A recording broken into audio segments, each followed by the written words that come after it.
tout un quartier de Marseille est sous le choc.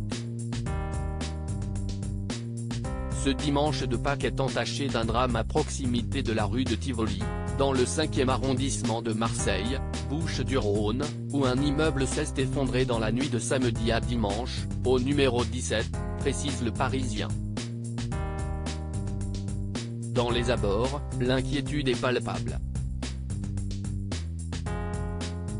Alors que 6 personnes ont été blessées et que les opérations de recherche sont en cours pour tenter de retrouver d'éventuelles victimes dans les décombres, de nombreux habitants du quartier ont entendu comme une bombe.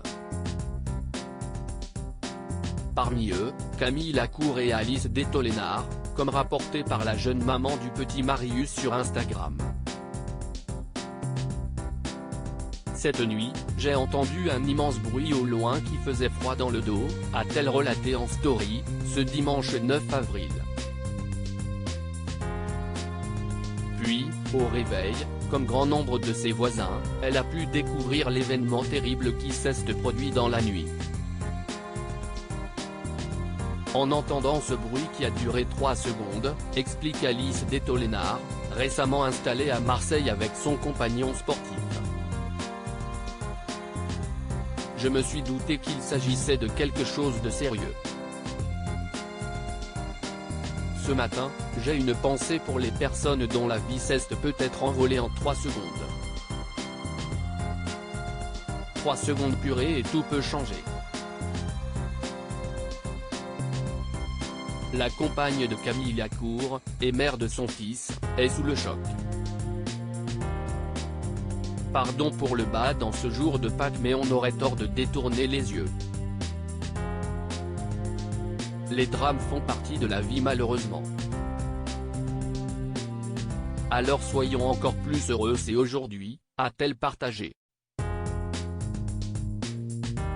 Pardon pour le bad, jusqu'ici, on compte au moins 6 blessés, et le ministre de l'Intérieur, Gérald Darmanin, qui est sur les lieux, a déclaré entre 4 et 10 personnes sont sous les décombres. Il a également précisé que l'incendie se trouve quelques mètres sous les gravats.